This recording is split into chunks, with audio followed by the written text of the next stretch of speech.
Hey guys, welcome to the channel. Thanks for tuning in. Listen, this is a long video today. I want you to try to stay to the end.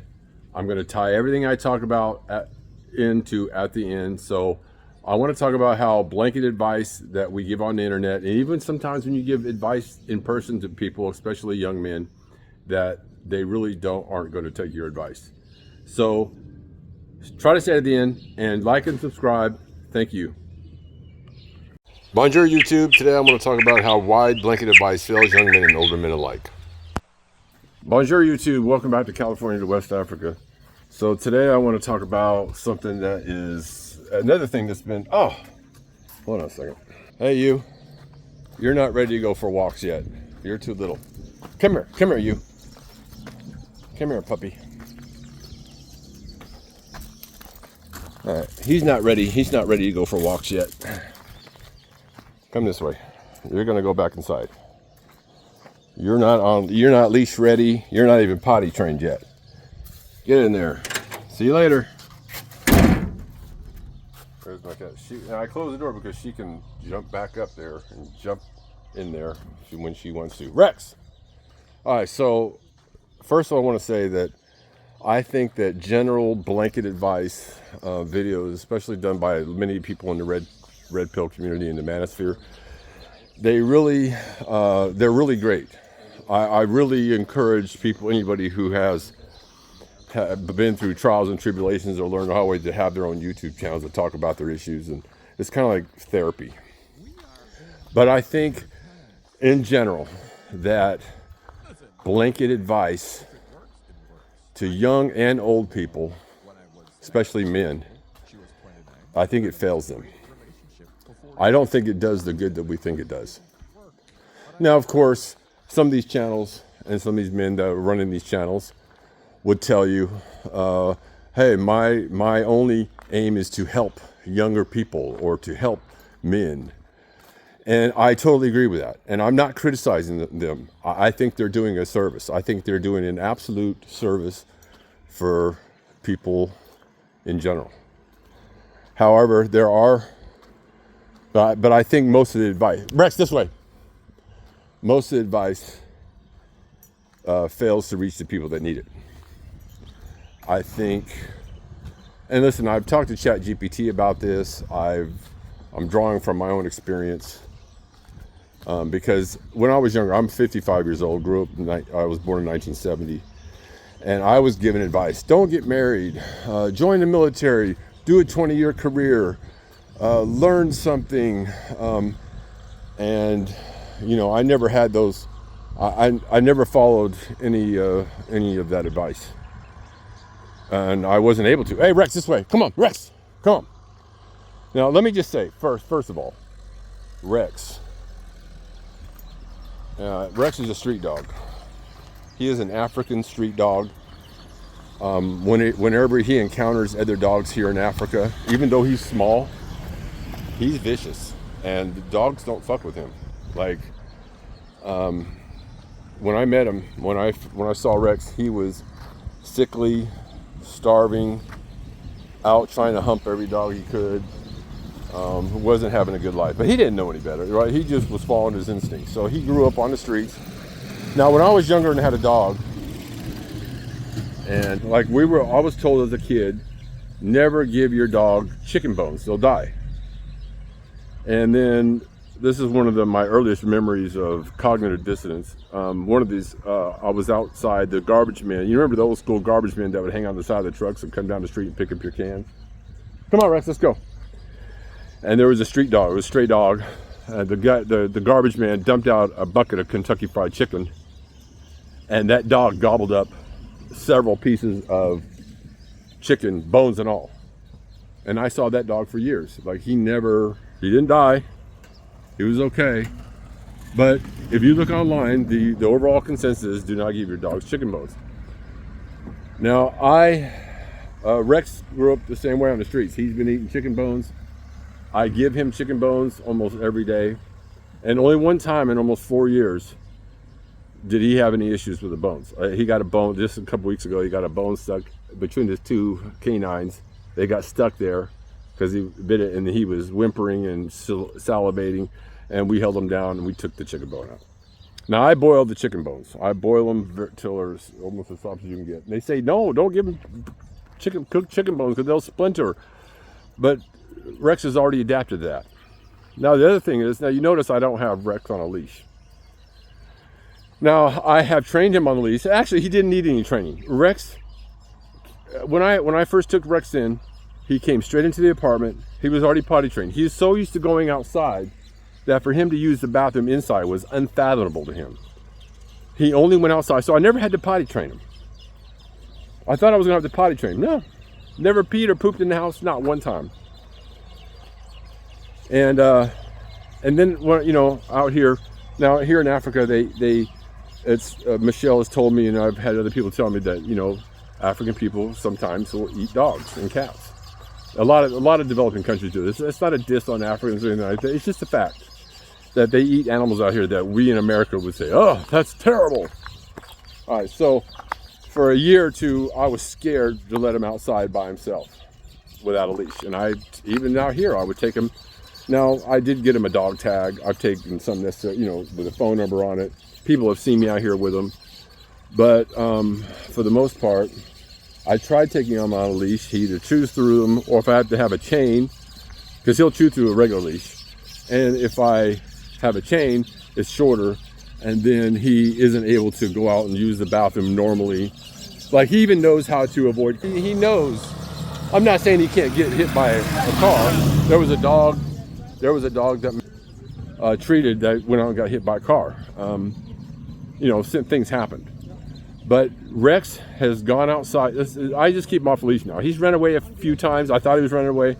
And because of everything I've been through divorce and through loss of my own child, through custody hearings and my divorce 20, 30 years ago, I have hardened myself to the point where, and I've learned, you know, I'm not saying this is a bad thing. This is actually a good thing. This is a very good adapter. I don't become overly attached to people, pets, or things, material objects, because I know that loss is part of life. Like the 2 times that Rex, you know, the first 2 times he ran away, or he disappeared. I say run away, but he was just out doing what he does as a street dog. I immediately went into protective mode in my feelings, and I was like, oh, he's gone. Now, I'm not saying I didn't feel sad. I felt some semi-level deep sadness. I saw where it was going. But I reminded myself, no, I've already accepted that Rex could get hit by a dog. He could get lost. He could get kidnapped. He could Rex, get out of there. He's trying to pee on the man's bricks over here. So now I just have to trust life a little bit, and I let him off his leash and I walk out here. Now, if I take him in public or something like that where there's crowds, because people are like scared of dogs around here, so I keep him on the leash for other people, and I have to keep him out of harm's way from the street when I'm in town, if I take him out there. If I don't do that, but he's a dog, and I want to give him some freedom. So anyway, so here's where I want to talk about my military experience. And now, I was in Iraq. I joined the military, even though I knew that my uncle had went to Vietnam and came back from Vietnam with severe PTSD. I mean, from all accounts, my mother, his sister, told me that he had severe PTSD. He's been through a lot. Vietnam was no easy war. I mean, the stuff I heard that he had to go through, I didn't hear directly from him. I heard through my mother. So he talked about it a little bit. They knew what he went through, but I never talked about this. But I just know. And I only was able to, Rex, this way, Rex. I was only able to appreciate it when I myself went to war. Now, it wasn't Vietnam War, I was in the Gulf War. But nonetheless, I was in combat in situations where I could have died. And I've struggled with my own PTSD for many years. So my friend's got a son. Well, he's an ex-friend. He's not really my friend anymore.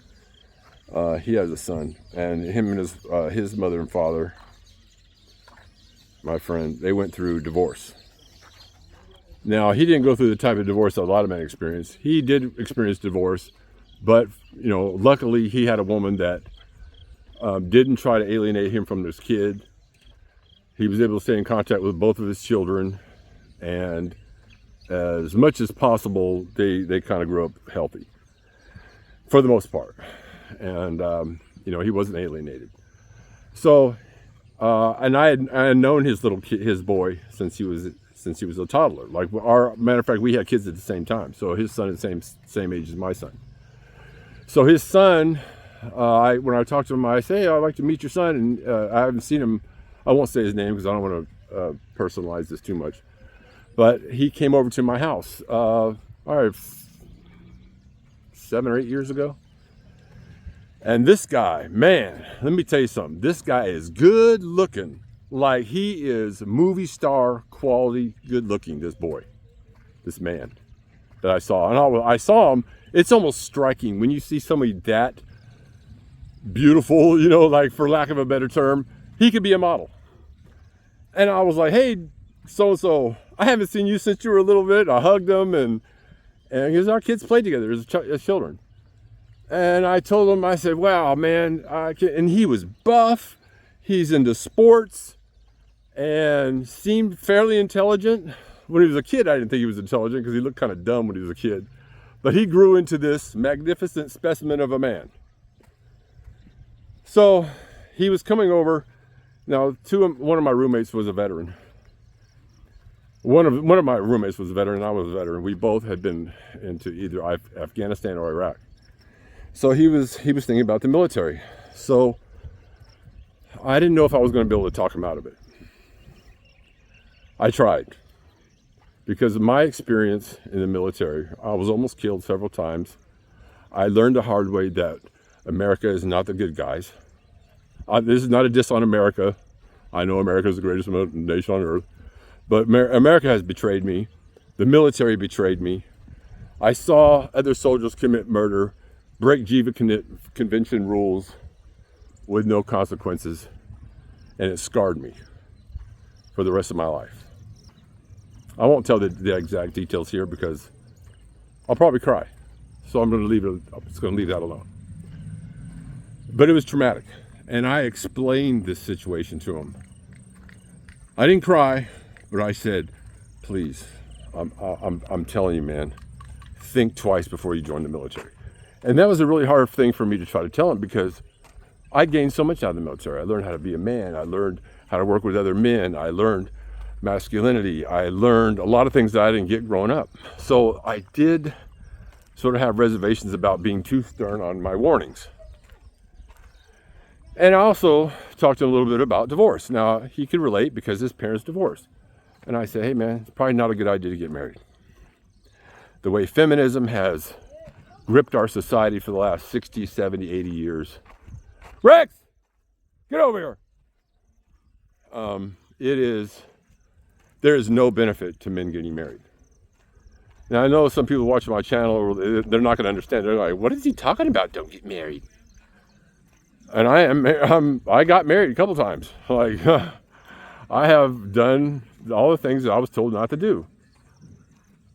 And I suffered those consequences. So I told him never to get married. And he was like, yeah, no. I showed him a few videos, and he agreed. And he was like, I'm on the same page with you, sir. And he was very respectful to me. It made me feel good that I at least talked to him. Now, this guy was so good, or such a physically fit guy, and this manly mindset. He applied for it and went straight into Special Forces. He went in as a Green Beret. Boom, went straight to the training. I followed him through basic. He was doing well. He was excelling. He was even doing the hand-to-hand combat. He got injured because he wouldn't quit in this hand-to-hand combat situation and ended up jacking up his shoulder. So he's doing all the things that young men do. They're beating their body up. They're for what cause, I don't know. But he can't see that. Like, he couldn't take my experience and apply it to his life because he is physically fit. He was military minded. He was disciplined. His father was involved in his life But for all I couldn't get him not to join the military. Now, I don't know what's happened to him since, because I've lost contact with him and I'm living my own life. I'm in my little bubble here in Africa. So I don't know what's happened. And I don't speak to his father anymore. We just quit being friends. Those are our lives are going different directions. I think he ended up marrying some Filipino woman and moved to the Philippines. It's kind of doing what I'm doing, but even his experience didn't really, he couldn't really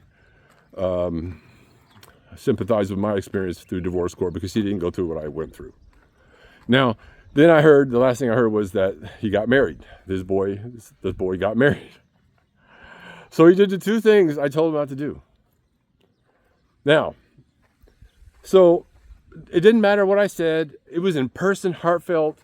I think I gave him good advice and he ignored all of it. So what good did it do? I let him know. I felt my conscience is clear. Whatever happens to him, happens to him.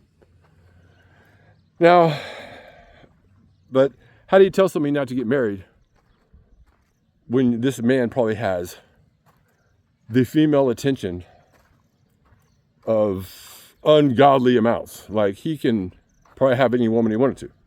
So it's very hard to tell somebody don't go have relationships when you just have relationships fall in your lap. So now let me move to another friend of mine who I'm no longer friends with. Some people I've had to cut out of my life, not because they did anything wrong, not because I didn't like them, but because I know that the road they were going down, I had already warned them, and they did it anyway, and I didn't want to be there for the aftermath. I'm not saying I wouldn't talk to him if he called me and said, "Man, you're right," or something happened. You know, I would certainly be there, but I don't need that sadness in my life. I'm very happy right now. Like, probably the happiest I've been in my entire life. It almost makes it hard to talk about these topics because, like, why visit it and give myself the headache even talk about this stuff when I have almost the pinnacle of happiness right now? So anyway, there's this guy I met on PlayStation. I game. I known him for a couple of years, and I never gathered any personal information about him other than what he told me casually while we were gaming. Now, I saw a picture of him. He's one of those guys that's like a sub-5. Not very attractive, but intelligent and charismatic in his own way. And he was living with a girlfriend. Now, over the year or two that we talked, he gave me small bits of information. This is where my experience, I know a lot. I'm not saying I know everything, but my experience is pretty damn good. And I'll tell you how I was able to predict what happened to him. Now, he had a girlfriend. He was a gamer. He worked retail, very low money. Rex, this way. And his girlfriend, eventually I saw a picture of him. She looked a little too pretty for him. She was his looks and her looks didn't match. And I said, "So how do you play video games so much?" "Oh, my girlfriend doesn't care." And I was like, "She doesn't care?" Like, "Come on, Rex, this way. This way." He wants to go to his girlfriend's house. I'm not going to let him go. This way. And he's pretty good about listening to me, see? I got to yell at him. So his girlfriend and him never fought, never argued. He seemed to have sex with her on a regular basis, and they'd been together for 2 years, lived together, not married. I don't know what she did for a living. So anyway, now I can't go into every single detail, but I had enough information, just casual information about what was going on. I asked him if there was a military base next to him. He said, "Yeah." I asked him a few questions, what was going on. And I told him one day, I said, "Hey man, your girlfriend's cheating on you." Now, don't ask me how I knew this. I could have been wrong. I said, "Hey man, I think your girlfriend's cheating on you. I think that your situation is something that she's looking to leave. Like, even though you're not having any problems, he thinks everything's perfect." And I'm not joking. I wish I was exaggerating here or embellishing. I'm not exaggerating. I said, "Man, your girlfriend's probably cheating on you with some military guy." Because the guy was not very manly. He plays video games. He's skinny, unkempt hair, like your girlfriend, who doesn't give him any shit about gaming. Now, there was other details, like I said. And I said, "She's probably cheating on you, and she's probably cheating on you with somebody from the military base, and it's not good, bro. It's not a good situation." Now, he didn't ask me for this advice. I just liked him over the course of a couple of years. And he got very angry with me, and he stopped talking to me. He didn't unfriend me on the PlayStation, but he stopped talking to me for nearly 4 months. And then he called me out of the blue, and he said, "Hey man, you were right." It surprised me, because see, I don't see like in the Matrix, they talk about when the operator is saying, "I don't see the code anymore. I just see blondes and brunettes," something like that. That's how I know about life now in relationships. And he told me, he goes, "Man, she was cheating on me the whole time.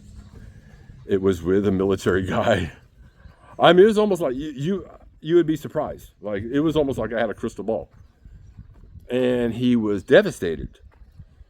And so I recommended they read this book called The Rational Male. They broke up. She moved out. She admitted that she had had another affair but what I had sent him down a path of investigating his girlfriend. That's how he discovered.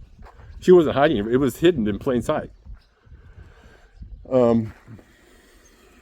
That's how well I know women, and I know female nature. But I couldn't give him blanket advice. I couldn't say, "Don't ever get in a relationship with this or that," or whatever. But I told him, "Don't date single mothers. Don't date this type of chick. Don't date chicks that are overweight, this or that." But this guy's optionality is limited. He's not good looking. He's not successful. Although later on, he did get a job where he traveled and buffed floors for this company that had a contract for all the Home Depots and Lowe's and all stuff. He goes in and polishes a floor at night, and they would move from throughout the region. So he traveled a lot, and he started making 6 figures. Working hard, you know what I mean? And then he comes to me and he says, "Oh, I got this girlfriend. She's got 3 kids and she's married," and he's seeing her. After all the conversations we had, after I proved to him that I knew what I was talking about female nature and women and how they operate and how the interpersonal dynamics between men and women, how I know all that, because I've touched the hot pan. No one told me, "Hey, don't touch the hot pan," and now I went through life saying, "Hey man, I've never touched a hot pan. I don't even know what a hot pan feels like." No, man, I know. So he got in a relationship with this woman, and I said, "What are you doing? Why? Oh no, she's different, and she loves me for me." And dude, you just bought a house, making 6 figures. You got 2-parent household, a good relationship with your dad. He didn't grow up as a single parent household. He had all the things that could have warned him about this, but his father, nobody's warned him. I'm the only one that's telling him.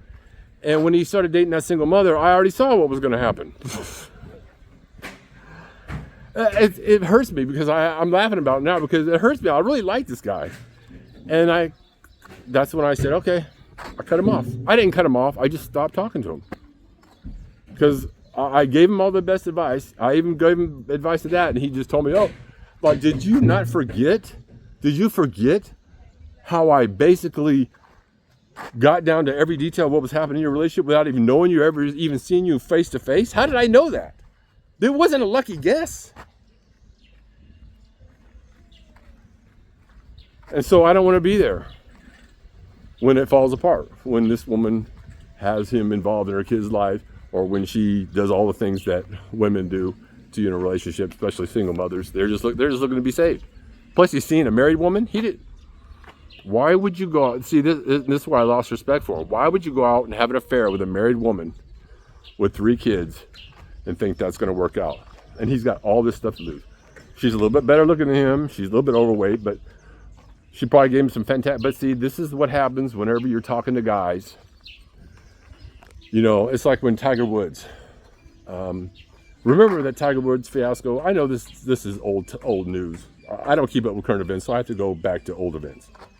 Everyone criticized Tiger Woods for all those affairs he had. And there was old men on SportsCenter. "Oh, what he did was reprehensible." Oh, well, let me ask you, as a man, how disciplined you would remain if you had busloads of hot women trying to fuck you every day.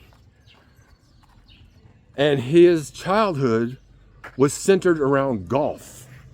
His father trained him to be a golfer. he didn't teach him nothing else about family, about the world. Maybe his father couldn't, because he was married to the same woman for years and years and years. He's not realizing female nature himself. He got in. Whenever you get into a good marriage, if you're lucky enough to get into a good marriage, you will become you will live in your own bubble. And you'll think that every relationship is easy. Why can't? Because I have friends now that have been married for 20 years, 20, 30 years. 2 friends. And I have tried to tell them about this reality about female nature. And they'll look at me like, what? Maybe you just pick bad women. I don't think so. They don't realize that just because they had a good experience, or their experience was not met with loss and trials and tribulations, maybe, you know what I mean? Like, they don't get it. So those people I can't talk to either. And so there's 3 types of people that you see in these comment sections of videos of people. Rex, get over here. Rex is ready to go inside. So I think let me just conclude with saying that, come on, kitty, come on. Okay, she wants to go outside. All right, jump back in. There's 3 types of men that watch YouTube videos. There are the young, who maybe are just young. Then there's the older men who have already been through it, and you're preaching to the choir. Like every time I look in the comment sections of any content creator that's doing videos on these topics of modern dating and whatever else, it's filled with men that are old like me. Then there's a few, well, quite a few actually, that will be, oh, well, I never wanted to get married, and I always stayed single, and I'm a bachelor, and I'm happy. If they're happy, they wouldn't be watching these videos. And those, and I can't see their faces, and I've seen very few people. You always know, like if you notice, I put my picture on my channel, and in any profile I have on social media, my face is right there. Because I'm not a bad looking dude. I'm not saying I'm handsome or pretty or anything like that. I'm confident in my looks. Why not show my face? I like to put a face to whatever there is. And I just noticed that whenever there's this picture of something else, or a picture of nothing, or some other kind of cartoon character, there's something going on there. It's already a flag for me. Especially these men that talk about, oh, that's why I'm happy and I'm 60 years old and I never got married. Those are men who never had optionality, never had the opportunity to get married, never had great options for sex. And then they say, oh, I learned from looking at other people, and that's how I learned. No, they didn't. They just never had the options. Had they had optionality and access to those things, to women and relationships, they would have made the same mistakes. I'm pretty sure about this. I could be wrong. Now, there's always outliers and exceptions, of course. Maybe there are a few guys that have learned from others, but like when I try to give advice to my friend's son, who's super good looking, super fit, super strong-minded, super masculine, maybe he will. Maybe he'll come out of everything okay. But he didn't take none of my advice. And then there's the other older men that, then there's the other guy who didn't take my advice either. He didn't have optionality. And because thirsty men will do things that are, dangerous. They'll go out and they'll do all kinds of dangerous activity. I'm seeing it now. Older men. These men aren't necessarily dumb, but they'll go out to, they're guys, they're working men that maybe are home builders or career-oriented guys that maybe made some money in their day and maybe they're on Social Security now, and then they go to the Philippines, Thailand, and they get wrecked financially because they've never had optionality with women in America. They go, all of a sudden they have all this optionality, and they still bring their simp nature over there, and then they end up getting scammed out of thousands of dollars. Look, just go look on YouTube. There is no end to how many men are getting scammed. That's why I would never go to the Philippines. Philippines is one big scam. This is why I added the double protection of going to Africa. Not only am I in the same climate as the Philippines, and actually it's better climate here. I know not everyone likes African women. I know as far as on the look scale, everyone's going to be, say Europeans, Asians, South Americans. African women are way down here in the bottom, unfortunately.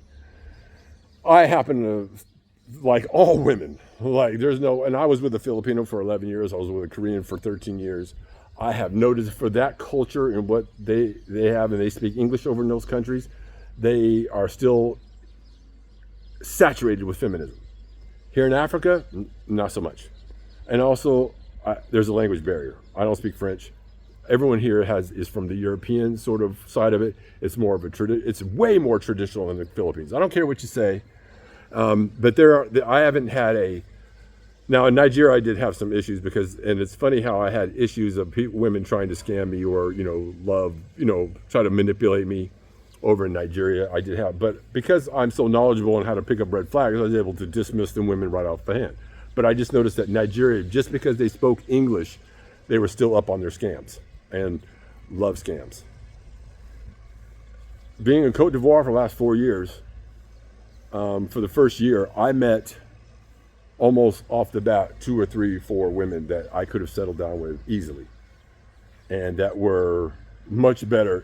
I just see, like I said, I don't see the code anymore. I just see blondes and brunettes, and that's how I got into this. It's not an accident that I'm in a great relationship with a woman that I find attractive and who's educated and who is good mother. I didn't find her by accident. I want to say I got lucky. It's not like it's ideal. It's not perfect, but it's not luck that I landed in this situation. It's from years and years of touching fucking hot pans, and then starting to realize which areas are dangerous, which red flags are, what are the warning signs, what are the things. And even with all my knowledge, it still took me 7 years of traveling and going through short-term relationships, trying to vet women, even with all the knowledge I have. So trying to give blanket advice on the internet doesn't work, unfortunately, and that's a sad thing. And I don't want to discourage anyone. I think we should just have these videos, channels for men to vent their shit situations, because it's good to talk about it, I guess, and to see that you're not alone, that you're not the only guy that went out there and got wrecked. You know what I mean? So anyway, that's the video. Thanks for joining me. Please like, share, and subscribe. See you on the next one.